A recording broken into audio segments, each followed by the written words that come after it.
Eh ngayon, yung mga supporters dyan ni Congressman Marcoleta na dapat daw, sinulatan ko siya at dapat daw, kinonfirm ko muna. Kaya ako nagtatanong para i-confirm!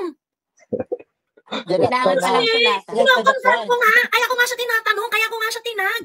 Diyos ko Kaya po, kailangan- instead of you telling me how should I phrase my question, you should convince Congressman Marcoleta to answer better and be more accountable to the public because after all, he is a public servant. Tigil-tigilan niyo ako. You want to make an enemy out of myself? Bahala kayo dyan. Ano to, pagka-feelings ninyong nasasaktan, mabilis kayong sumagot, pero pagka-totoong issue, hindi naman kayo nag-ano. Ganon. O nga, no, samantalahin ko nga. Congressman Marcoleta, since bilis niyo sumagot niya, ano masasabi niyo sa MOOE, sa liquidation via certification na nagaganap dyan? Latag lang ng prinsipyo para malinaw. Tapos, mamimili kami. Diba? Ayan. Hi, Tita Eats. Good morning. Ay, good afternoon na pala. 1 o'clock na. Ayan. Hello, Okay lang po. Ayan. Kinakabahan ako, baka bigyan na ako ng assignment ni Tita Eats. Ayan, kumusta ano naman po ang gusto niyo i-share today? TikTok mo, napakaganda nun. Napakadali. Ano ko lang, isingit ko lang, kung pwede ko lang pa-backtrack lang yung sa kung paano tayo fina-fuck up ng Amerika. No, ako lagi yung sa World War II. Kasi ang basihan lang natin ito yung World War II kung anong ginawa, 'di ba? 'Di ba? Ang press release nila ay tinulungan nila tayo. And then actually may kabayaran 'yon after, 'di ba? Ano yung hiningi nilang kapalit, Joey? Parity rights, tsaka yung 99 years na base militar. Naputol lang yan sa pinatubo, 'di ba? So, wala naman silang ginagawa na hindi sila makikinabang. At tama ka, walang kapalit sa atin. We are not on equal footing with Americans. Kahit kailan. We are just pawns. So, kung sa gerang to matutuloy, sigurado. Kasi, di ba, America is country ng main industry nila is defense. So, kikita sila dyan. Magpo-provide sila syempre. Pero, hindi na sila magpapadala ng tao na mamamatay kasi nadala na din sila eh. So, they are earning from us. They are instigating war para rin tuloy-tuloy. Gera kasi ang ano nila eh. Ang kanilang main business nila. Oo. So, they will not survive without wars. And then, maliban pa doon, pagkatapos doon, I'm sure meron pang hihingin yan. Sa mga parity rights po, ang nangyari dyan is they've asked that after the war, in order for them, for us to compensate them sa tulong na ginawa nila sa World War II, ang hiningi po nila ay equal usage ng natural resources ng buong Pilipinas. Ganun po. So yung sinasabi na never tayong nasakop, my goodness, sa parity rights nga, lahat ng natural resources natin hiningi nila parang sila na rin ang may-ari. And we cannot contest it. So mauulit yan at mauulit kung di pa rin tayo matututo sa history natin. Totoo. Tita Eats, alam mo meron akong nakausap na retired na universal motion dancer. Tapos, as in talagang, siya, yung talagang extensive yung experience niya, ganyan-ganyan. Tapos sabi niya, kasi alam mo sa totoo lang, Joey, talagang grabe yung problema natin dito sa Pilipinas. Kasi kahit saan ka lumingon, grabe yung korupsyon. So ito nga, bilang miyembro ng Universal Motion Dancer, retired member ng bilang miyembro ng Universal Motion Dancers. Sabi niya, alam mo bang ginawa ng mga Americans sa General Santos? Alam mo, mga Amerikano nagpagawa ng mga kalsada dyan. Kasi, if you're gonna go to South Cotabato to General Santos City, malalapad yung mga kalsada dyan, ang gaganda. Lalawak. Ganon. Sabi niya, alam mo ang ginawa nila dyan? In-exhaust nila ng, nagbase dyan yung may mga military activities yung Americans, ganyan-ganyan, ganyan. Tapos, ang sinasabi is to help the Philippines na labanan yung mga local terrorism, yung mga ganyan-ganyan. Yung may mga humanitarian kinembot, ineme, ganun. Yun yung reason. Pero sabi niya, alam mo ang totoo nilang ginawa, in-exhaust nila yung mga natural resources doon. And the reason why they built the roads is because kailangan nila ng magandang road dahil nga doon magdadaanan yung mga truck. Yes, it is for their own ease and convenience. Yes. Tapos kung ano na lang yung latak, yun ang natira sa atin. Correct. Ay, 'di ba? So, ewan ko ba, ang paningin ko dyan na madali kasing i-corrupt ang isang taong nanunungkulan sa atin. They don't need to pay us toe-to-toe. They don't need to pay us the same amount of respect we are doing with them. Kasi isang tao lang ang pwede nilang i-corrupt. Tapos na yung boxing. Let's say in this case, they don't need to offer us equivalent benefits to what we're giving them because all they have to do is offer one corrupt, powerful person and we're all dead. That's what happened here, Joey. Mm. Kumbaga nahawakan na nila sa leeg, nabili na nila kung sino yung power that may be, kaya hindi na nila kailangan isipin yung 110 million pa na ibang Pilipino. Oo. Dali kasi corruptible talaga tayo. Let's Mm. face it, no, ang ating DNA. Ito, no, very ang sasabihin ko morbid. Siguro para matapos yung corruption sa Pilipinas, we all have to be dead and start anew.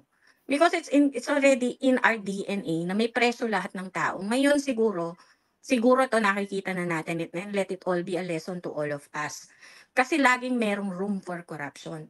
Kaya hindi tayo sa na lang national ID. What's keeping people from accepting the fact that it could help? Kasi most developed nation naman, may national ID at singular identity document para madali silang i-trace at hindi at ang services and benefits madaling i-offer. The problem is we can't do that because there could be corruption somewhere. 'Di ba? Yun lang ang problema. So how do we stop doing this? I have no answer to that. Ang sagot ko lang is matapos ang isang henerasyon para mabura lahat ng corruption DNA. Yung Tita Itz, no, kailangan kasi natin ng talagang sobrang tinding trahedya bago pumasok sa isip natin yung mga mali natin, yung mga yung mga maling desisyon natin. Ang problem kasi when ito yung sinasabi rin ni PRRD na sa totoo lang kung mahal mo yung bayan, kailangan willing ka talagang mag-sacrifice And Filipinos are not willing to sacrifice. Yung mga mayayaman natin, hindi nila kayang magsakripisyo ng kanilang ng malinis na kita para sa bayan. Ganyan. Hello Meralco, hello Manila Water and other concessionaire ng mga utilities dyan. Hindi nyo kaya na gumawa ng pera ng malinis at hindi nang aabuso sa masang Pilipino. Yun yung problem. And because they want to continue milking the Filipino people, they really try to influence policy making. Diba? Tumingin na lang kayo sa bill ninyo ng kuryente at tubig. Diba? We don't deserve this. Hindi natin deserve yung ganitong klaseng buhay dito sa Pilipinas na ganyan. And this is not just a problem of kumbaga parang marami kasing marami kasing enabler doon sa maraming enabler doon sa gawaing corrupt. Hindi natin kayang magsakripisyo sa totoo lang. That's true. At some point rooted pa rin talaga sa corruption. Pero it takes siguro political will talaga ang kailangan. Wala talaga nung panahon siguro ni PRRD, nakita natin may political will siya. Pero yun nga, maiksi kasi yung time At saka yung first 3 years niya, kahit maganda, pahirapan pa yun. Alam mo yun? Yung pahirapan niyang gawin yung mga tama at matuwid. Kasi hindi sanay. Hindi tayo sanay na gagawa tayo ng diretso. Kaya, yes, the Great Filipino Reset daw. Tama yun. Pero political will kasi tatamaan mo lahat ng, tatapak ka, you are going to risk any future positions that you may have or even your life, no? I don't think meron pa tayong tao na gano'n na wala akong pakialam, ito yung matuwid and let it be. Parang kahit mamatay na ako, let it be. Wala pa tayong gano'n talaga, Joey. Kaya nakakalungkot na this is where we are right now. But one thing that's happening right now that is good and I think ito sinundan ko yung mo dito, prinsipyo nyo dito, no? We are going to be very very critical, analytical kung sino yung mga iboboto natin. Like here in Canada now, ang sanang gusto nating mangyari is lahat ng pwedeng bumoto, no?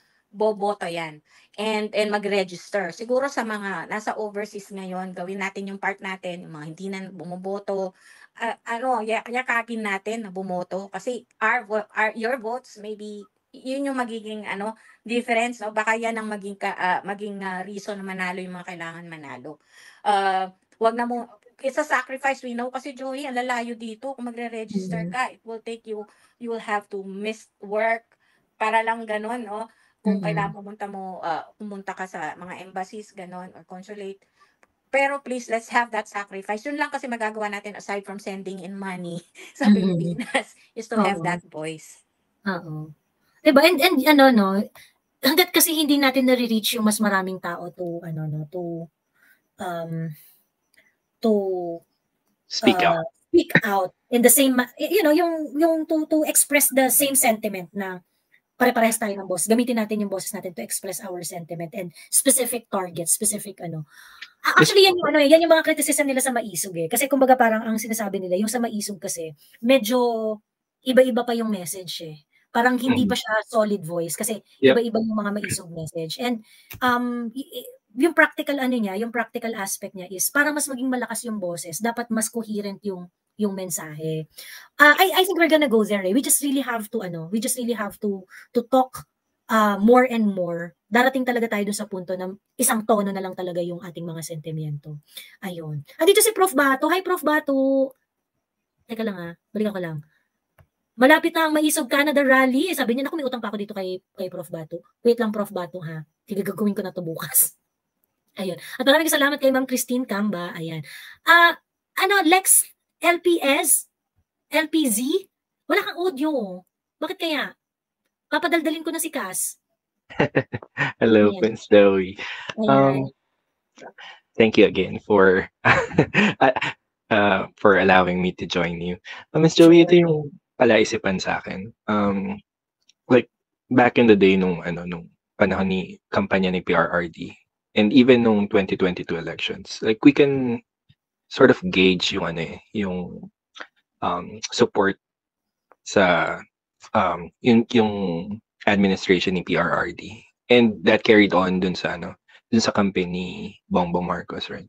So now ako parang as an observer, medyo nahihirapan akong i-gauge like in terms of where are we in terms of numbers, like how much people do actually cry for change, because like dahil nga nagkalat din yung mga I don't know kung galamay ba to ni Tambi lahat ng propagandist that's sort of amplifying yung mga corrupt practices nitong admin na to. It's kind of hard for me to gauge at the moment kung asan ba tayo, because what I find puzzling is yung numbers ni PRRD really translated dun sa numbers ni yung high rating ni, what I'm saying is yung high rating ni PRRD when he stepped down. That sort of translated din dun sa votes ni BBM. But what I find puzzling is like that voter base, where is that now? It's kind of hard for me to gauge.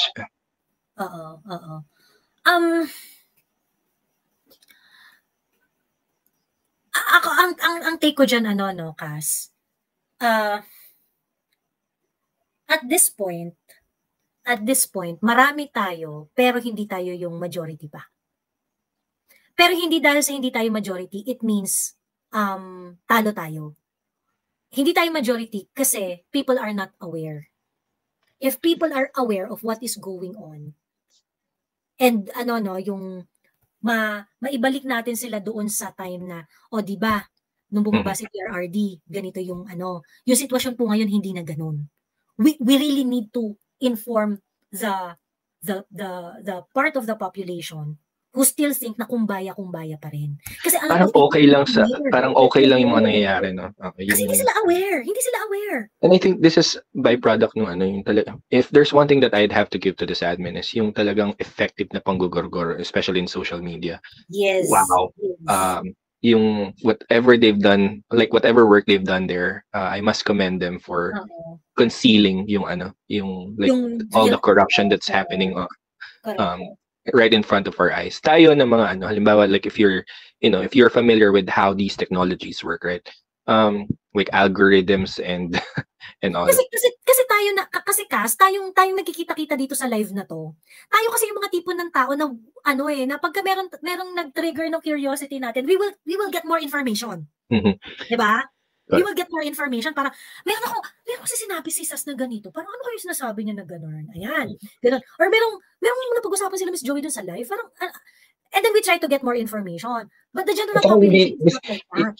And even kayo, like halimbawa, you guys speak in your platforms, right? Like even yung mga viewers nyo, hindi din naman lahat ng sinasabi niyo dito like with take it as it is, right? I think matatalino yung mga viewers and listeners niyo to the point na like, totoo ba yung yung sinasabi nila Miss Joey, nila Sas? Tapos kung ang naturally yung or probably that's prevalent dun sa generation natin na like you'd also try to see yung other side of the and then that's the time that you'd weigh in kung ano ba, like what makes sense.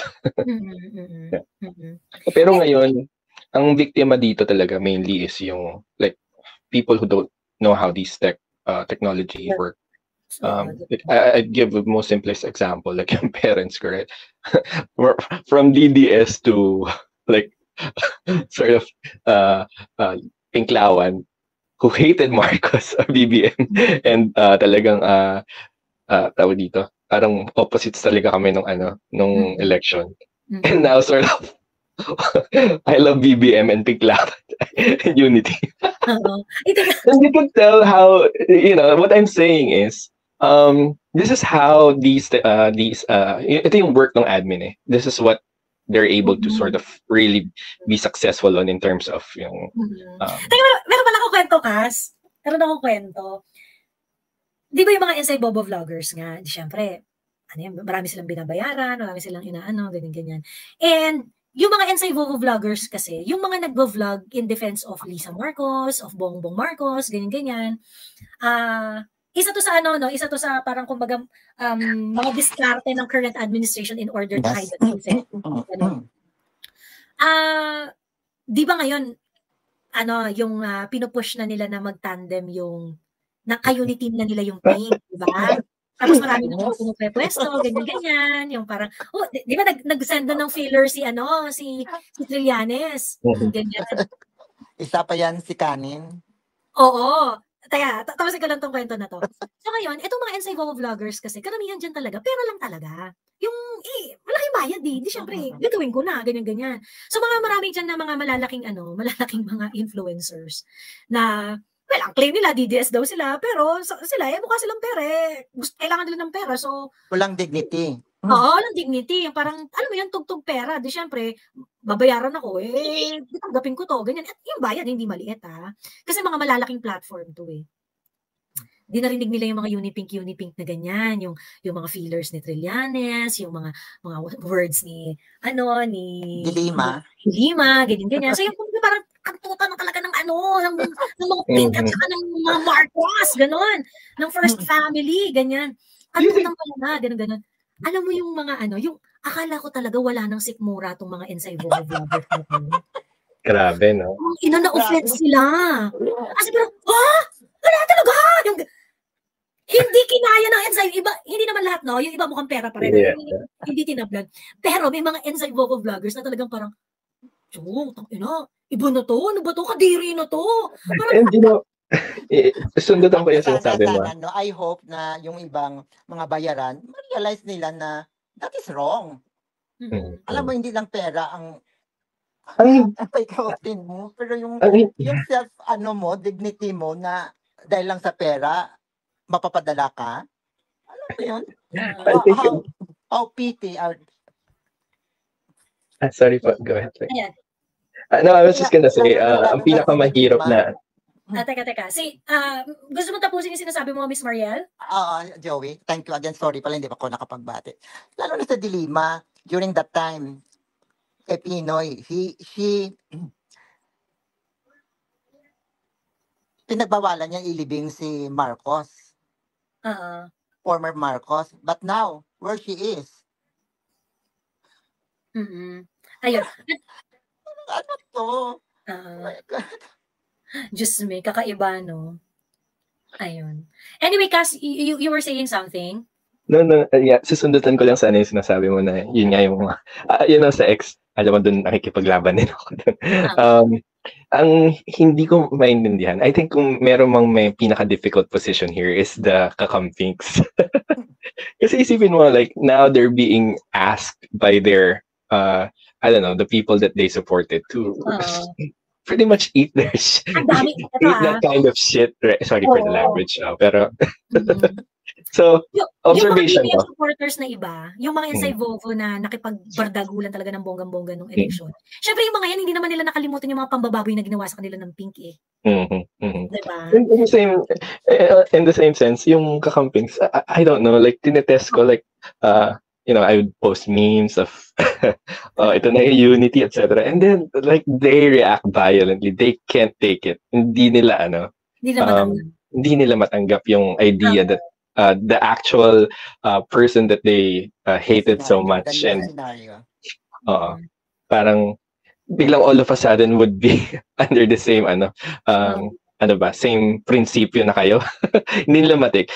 So which brings me to the number game, right? So it looks like there's now parang meron na ngayon tatlong camps, right? The DDS, the kakampings, and the loyalistas. And also yung like the undecided. Doon na lang natin sila i-categorize. 2025 or even in the upcoming months, as a DDS, ano sa tingin mo yung like, is there something for us to hold on to at the moment? Like now that Vice President Sara has sort of made that first step. Ikaw, like, we don't know like what kung feeling namin may ikaw yung may access to the information. And I think that's one of the reasons why people sort of like watch your life. Syempre, dahil nga meron tayong hawak na passport dun sa karangan. Curious kami. Anong dapat bang abangan dyan? Ako, sa lahat ng mga sumasama sa usapan, ang lagi ko nga sinasabi, ang trabaho natin is really to inform everyone. Ang trabaho natin is to inform everyone what is going on. We did not sign up for this. And so, kung akong tatanungin ninyo, wag niyong ilagay yung lahat ng itlog nyo sa isang tao na parang mangyayari kay Inday Sara lahat ng pangarap natin sa Pilipinas. Hindi po ganun. You have to accept that you have responsibility. So, hindi si Inday yung yung sasagip sa Pilipinas. Hindi ganun. But Inday can definitely shepherd us to better Philippines, better than what we have right now. Ganun. Definitely, that's for sure. Ako tingin ko si Inday, naiintindihan niya kung ano yung laban na mas magiging pinaka-effective para sa ating lahat. I find comfort doon sa uri ng pagmamahal na meron si Inday para sa Pilipinas. So, I think she knows what she's doing. I do not want to force her. I do not really want to kasi parang sa totoo lang yung ganito katindi at ganito kalakas na administrasyon na gagawin lahat para manggurgur. I think Inday Sara is pretty aware kung ano yung babanggain? Kung ano yung babanggain niya, gano'n. Hindi ko alam kung ano exactly iniisip ni Inday Sara, pero sure ako na iniisip ni Inday Sara kapakanan ng Pilipinas. So, I think let her be. And I think what we should do is to focus on our own strength at the moment. Tayo bilang normal na mamamayan, ang lakas natin ay yung boses natin. So, ang ganda ng tanong ni kasi parang hinahanap niya yung 31 million. Nasaan yung 31 million? I think the 31 million is just there. They just need to be informed. Hindi kasi nila alam kung ano nangyayari. Ako, Miss Joey, ang pananaw ko hindi informed. I think talagang tahimik lang, naghihintay lang, just waiting. Talagang gigil na gigil. And the reason, siguro ako personal lang, I've never been this active in these kind of political conversations to the point na sasali pa ako sa ganito live mo. I'm that affected with what's going on. And I feel like that's also, like a common thing sa ating mga naka-experience nung what do you call this? Nung leadership ni PRRD. People are crying for that kind of leadership to go back. So, yun lang. I think nag-iintay lang talaga at gigil na gigil lang mga tao.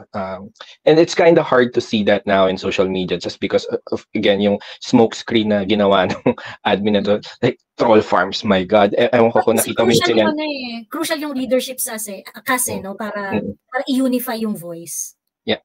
Para i-unify yung message, 'di ba? Can I add as well, Miss Joey? Go ahead, Tita Mariel. Siguro Inday Sara knows also na after 2 years, siyempre nakikita niya na kung ano sa kapaligiran ng government ang nangyayari. Kaya siguro na may idea na siya kung paano, yung sabi mo nga na may mga tactics, may communication na siya sa mga brothers and fathers niya kung anong dapat din gawin. Alam mo, kaya ngayon pinalabas nila ni Inday Sara na magpatakbo ang 3 Duterte na lalaki. Nagkagulo ngayon.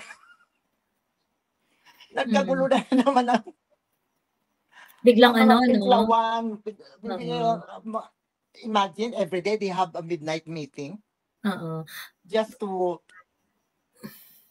I don't know. Ang hirap lang kasi lalo na sa mga laylayan. Kasi nadadala sa pera sa 500 o magkano. Pero Tita Mariel Cas, sorry to cut you off, Tita Mariel. Ang tawag dito, ako. Ito ang take ko dyan. Huwag tayong magpa-overconfident. Like for example, ay nagsalita si Inday Sara, tatakbo yung 3 pagkatapos nagkagulo na sila, ang dami-daming putak, ang dami-daming natatakot na sila, ganyan. Alam mo yung mga ganun, just take it on, just take it as it is. Yung surface level lang. Yes. Lagi natin iisipin dapat na hindi tayo yung dehado. Kasi wala tayo sa pwesto, wala tayong power. So, kumbaga, sila yung nasa power at lahat ng means to control everything nasa kanila. So, dapat, laging conservative yung pag-iisip natin na, natatakot sila. Pero, yes, let's not stop. Talagang pakita natin sa kanila just continue, yes. Yes, just continue. Parang, kasi pagka kunwari yung nararamdaman ng mga tao, ay, natatakot sila sa mga Duterte, natatakot sila, nagganon lang nagkagulo na sila. No. Kasi, alam nyo, sa totoo lang, magpanik yung mga yan o hindi yan magpanik ang mga yan. Lahat ng tools nasa kanila. Yes. Lahat ng tools nasa kanila. May pera. Communications. Control sa media, control sa nasa kanila lahat. So, kumbaga parang, do not be overconfident.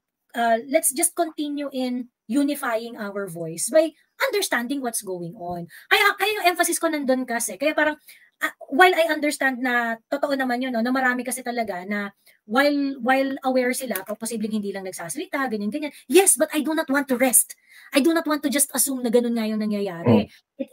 I do not want to stop doing what I do just because I think marami naman dyan na silent lang. No, I want to see them all. Yeah. I want to see them all. I want a voice that is very, very loud, so loud that they cannot do anything. And we can only achieve that kung talagang lahat ng 31 million na bumoto kay Marcos ay nabubuisit na sa kanya at unify ang boses na ganun. At that point, I think we would have the wisdom to learn. I hope I'm praying that as well, Joey, na those people na talagang na-realize that what they're doing the government now is not right. Besides, marami pang undecided, Joey. And that's those are the people we want to bring over. Maraming undecided. And every single person we are able to convince or at least have an open mind about these things. Malaki yun. Yung 31 million mo, Cas, by the end of yung ating purpose, that would be 50 million. And that will be the resounding voice that Joey wants, that we all want. No? Yung resounding talaga siya. At yung wala silang magagawa, di ba? Yung klarong-klaro siya. Parang ngayon kasi, dahil tahimik yung 31, they are assuming that kaya pang baliin yan or they don't exist. Kasi sa totoo lang, pag titingnan mo yung social media. And this one, ito may kinausap na naman akong mga na hindi masyadong maalam at hindi sila medyo nakikialam. So, sabi niya, pakatignan mo to. Kasi syempre nagsisend ako ng link, Joy. Mga links ba? Tapos sabi nila, tignan mo to tita, sabi niya, after isang comment na DDS, biglang another comment will be a BBM comment and then a DDS comment. It's tit for tat. Parang 1:1. Ito yung question ni Kasi. Bakit parang hindi natin klarong mapakita yung numbers? Sa social media is 1:1. Tapos hindi naman pwede siguro sabi nga na troll lahat yan. Yung sasagutin ka ng troll, no? Well, of course, we can identify the trolls kasi iisa yung script nila, di ba? Pare-pareho yung sinasabi nila. Yun nga, mas matalino ka pa kay Carpio. In so many posts, yun lagi yung sinasagot nila sa akin. But the point there is, hindi siya klaro in numbers. We cannot conclusively assume right now. Correct. And that's why we shouldn't rest. Because until it's very clear. Kasi yung ating government right now, they're also in a denial stage. Alam naman natin yun, no? Denial sila. Kasi nandito sa isang bubble na kala nila illusion of grandeur. Tama lahat yung ginagawa nila and we're all amenable to what they're doing. Anyhow, meron akong gustong ilay on the table, no? Hindi pa kayo nagtataka sa setup na inilahad ni Sara that yung tatlong Dutertes will run for Senate and she will be a mayor when in fact she is in the best position to become the president kasi siya yung VP. Para sa akin, this is all again magaling si PRD sa Remake lang nila yun. Magaling That is their style. Political. It doesn't make sense that Sara or meron din na baka may mangyari because she has to be in a position she can assume the presidency any moment now. Parang ganun ba? But then wala na siyang planong humabol after that. Parang ang gulo kasi dapat kung nag-VP ka and you're preparing yourself since you were supposed to be the president anyway, yun yung original plan. Bakit hindi ka mag-run for presidency in 2028? What's going on? Diba? Parang, what's this? You're going back to your bayan as an alcalde? Ba't hindi na lang si PRD? You know, so it really doesn't make sense to me. It's just like, for me, they're playing again. Ito yung dito sila magaling. And correct. Kaya ako hindi ko kinukomentan yan eh. Hindi ako sila magwala, di ba? It doesn't make sense to me. Oo. Sa akin, sabi ko if you had been following the Dutertes for a long time, alam mo kung paano sila maglaro. So, at least ko lang, Joey, no? Like for example, dito ngayon sa amin, next week sa England, it's our elections kasi parliamentary. So, dito may prediction na nakikita sa every night ang news kung Labour, Conservative, Green Party, Labour, Democrat. Kasi for 13 years na naging under Conservative, grabe talaga ang naranasan namin dito. Yung mga inflation, yung lahat. So, ngayon, ang nag-ano dito, Labour. Labour ang mostly sa mga, kasi during last election sa councils, majority Labour ang nanalo eh. Ilang hundreds of conservative lost their seats. So ngayon, next week, makikita mo na ang prediction magiging totoo kasi every year, kailang boto na ba ako? Since 2005, naging ako, from Brexit and then everything, mayor, nakailang mayor na. So, ayun, makikita namin dito na talagang, tapos yung sa botohan. Ang sinasabi ni Tita Mariel, ang sinasabi mo, dyan sa UK, clear yung trend. Yes. Kahit pa paano mapipredict mo. Mag-predict na kagad. Oo. I think the difference is, sa Pilipinas kasi very different kasi nga personality-based masyado yung politics natin. At saka pera. Tsaka pera. Ganun. Yung party system kasi hindi malinaw dyan. Wala sila yung talagang platform. Yung platform nila magalaw. Kung saan sila makikinabang. Saan makikinabang. Hindi kagaya ng party nila. Dito, kung conservative ka, conservative. Labor or the Liberty. Pag ayaw mo sa ideology ng conservative ka na hindi na sa mo, lilipat ka. But not like every election, kung sinong presidente na makurap mo, lilipat ka ng party mo. Alam mo, parang saling pusa. Mga politika natin, pokpok. True. Ayan. Guys, wait lang ha. I-address ko lang si Ricardo Alingag. Sabi niya, Miss Joey, napanood mo po ba yung programa ni Kong Marcoleta sa Net25? Naka-flash po yung page mo, then may nakalagay na fake news across it. Sabi niya ganon. Actually, wala akong problema. Importante, sinagot ni, hindi naman ako ganun kasensitive. Hindi, tawagin mo akong fake news 100 times kasi may pakialam ako dyan. Pero sa totoo lang, Congressman Marcoleta, itong pagsagot mo na para kang inasinan dyan, 'di ba? lalong nagbibigay sa akin ng duda kung saan ka talaga nakalagay. Ganon. Hindi ko po nakakalimutan yung sinasabi mo na kung mapapatunayan na si Martin Romualdez ay may kinalaman dyan sa PI na yan, ikaw ang mangunguna sa pagtawag ng kanyang resignation. We have already, there were evidence noong nagkaroon ng hearing na kung saan ikaw ay nag-attend, na yung Chief of Staff ni Martin Romualdez ay nagte-text sa mga kongresista, no less than Senator Amy Marcos, ang isa sa mga nakatanggap, dahil apparently yung number niya nasa directory pa rin ng House of Representatives, na nagbibigay ng 20 million in total ng cash doon sa mga susuporta sa PI. Did you say anything after that? Ganun. Sa akin sa totoo lang walang problema kung Marcoleta. Di kung tinanggi mo yung tinatanong ko sa'yo, di okay. Pero bakit kailangan mong barilin yung nagtatanong sa'yo na parang, Joey, it's not true. Walang katotohanan yan. Walang meeting, walang emerald, walang keme, ganyan-ganyan. Di tapos, now you chose to call me a fake news for asking a question. You know what? I had been very, very critical to Senator Bato de la Rosa. Galit na galit ako sa kanya nung time na, galit na galit ako at hindi lang ako, maraming mga DDS ang nabadtrip kay Senator Bato de la Rosa kung paano niya hinandle yung PIDEA leaks. Paano nag-respond si Senator Bato de la Rosa? Yung mga sumunod na PIDEA leaks session, mas ginalingan niya. Well, bad trip pa rin kami. Pero ang ginagawa ni Senator de la Rosa, imbes na i-shut up kaming lahat na nag-criticize sa kanya, he tried to be the better version of himself. Diba? And he tried to explain to us kung bakit niya ginagawa yung mga dapat niyang gawin. Yun ang public servant. Hindi yung nagtatanong sa inyo pagkatapos ang ganti mo, fake news. Diba? Ewan ko sa iyo, balikan natin yung tanong ko sa 2025. Ganun yun. I'm sure yung mga nanonood dito, alam naman natin kung anong kulay na niya. Yes, kung magkakatawahan ba tayo dito? Diba? Ngayon yung actually marami yung mga nagsasabi sa akin na Joey, kasi dapat ang proper question, dapat sinulatan mo siya, ineme. Sa Senator Bato de la Rosa nga, live nga galit na galit ako sa kanya, minumura ko pa siya eh. Diba? Umarte ba siya ng ganyan? No! Because he understood that he is a public servant, that he is going to be criticized, that he is going to be asked questions. At saan pa talaga siya ma-offend? Yung criticism na tinake niya nung hinandle niya yung ABS-CBN franchise renewal. Your attitude, Kong Marcoleta, is an attitude of pink. Parang red tag. Unipink ka na? Diba? Sa totoo lang, wala akong pake. Sabihin mo kung fake news forever, wala po akong pake. Now, I appreciate that you answered my question. Pero kung sino man po yung nag-suggest sa inyo na ganyan, that this is how we should treat people who are asking questions. You know what? If you have answered politely, ako rin mismo magsasabi. Na well, ito yung sinabi ni Congressman Marcoleta, ito yung ginawa niya, ito yung ginawa niya, ganyan-ganyan. Ang hindi ko maintindihan niya sa reply niya yan, sino bang tina-target niyang voters to please? Diba? Exactly, diba?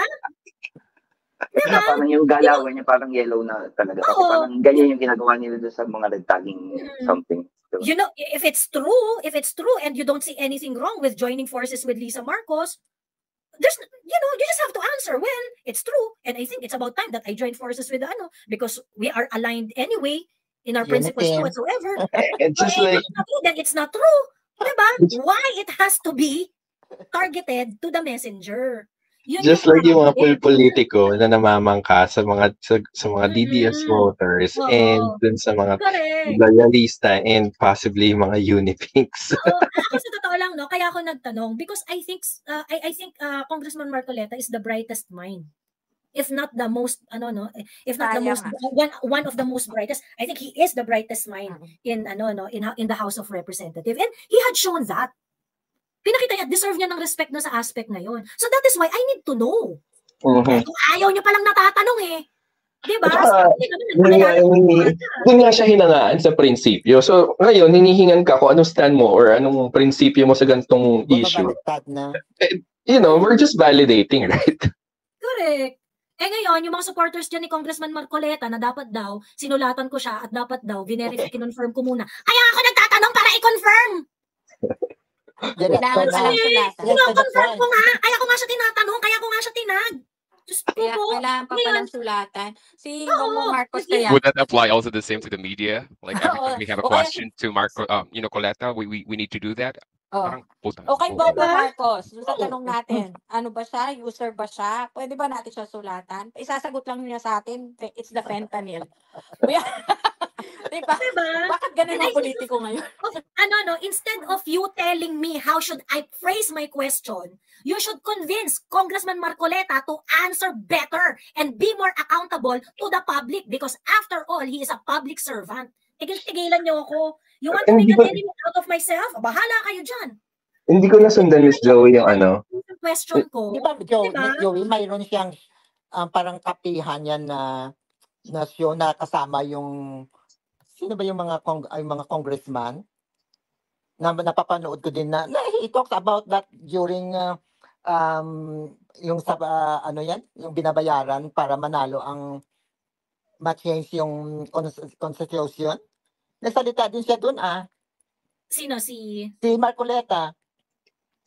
Mayroon silang si Akop. Hindi si Akop. Sino ba yung no, dalawang? actually, Congressman Marcoleta justifies yung In fact, doon sa Senate hearing na pinreside ni Senator Amy, ang naging ni Marcoleta, kaya naman daw ginawa ng Congress yun, or yung kumbaga parang, it wasn't very clear pero he was actually frustrated na ilang beses namin kayong ini-invite to sit down dyan sa PIPI na yan, ganyan-ganyan, pagkatapos yung Senate hindi naman umuupo, ganyan-ganyan, in which sinagot siya ni Jesus Codero na you cannot force amendments to the House of Representatives. We are co-equal body, ganyan-ganyan. And yun nga, later on, dun sa hearing na yun, nung napunta na yung usapan tungkol doon sa, hindi naman kasi talaga siya legitimate na people's initiative. You are using money in order to solicit support for this endeavor. And that itself is, invalidates yung totoong feelings ng tao. Dahil, kaya naman sila nagsisipagpirmahan dyan, dahil nakakakuha nga sila ng ayuda. And then, it should not be initiated by the House of Representatives. It should be initiated by legitimate people's organization or mga individuals na talagang gusto ng constitutional amendment. Binababoy niyo yung konstitusyon na gusto niyong baguhin na ano i-expect namin itatayo yung bagong konstitusyon? Baboy din. Kasi binaboy niyo yung I think Joey yung bago, baboy din, ganyan. Yeah, he's trying to be the Trojan horse there sa Senate during those, Senate hearing with Amy Marcos. He's really he's trying to gain the support of DDS that he's there to be more of like the witness that it's really happening, and at the same time parang dinidefend din niya na pasimple na hindi yan nangyayari because we're trying to invite you, we're trying to sit and at the same time talk pero hindi nangyayari kasi ayaw niyo. Parang ang sisi sa dulo ay nasa Senate pa rin. Yun yung parang pinupunto niya na parang nagiging bobo siya doon kasi alam naman ata nina Cheese yung gusto mong punto dito. It's just that it won't happen. Pero ayun. Ang isa pang puzzling dito, ang bilis niyang sumagot sa'yo pero yung issue sa MOOE wala pa rin siyang sagot doon, punyeta, di ba? Pero pagka feelings ninyo nasasaktan, mabilis kayong sumagot pero pagka totoong issue hindi naman kayo ganon. O nga, samantalahin ko nga. Congressman Marcoleta, since bilis niyo sumagot niya, ano masasabi niyo sa MOOE, sa liquidation via certification na nagaganap dyan? Latag lang ng prinsipyo para malinaw. Tapos, mamimili kami. Diba?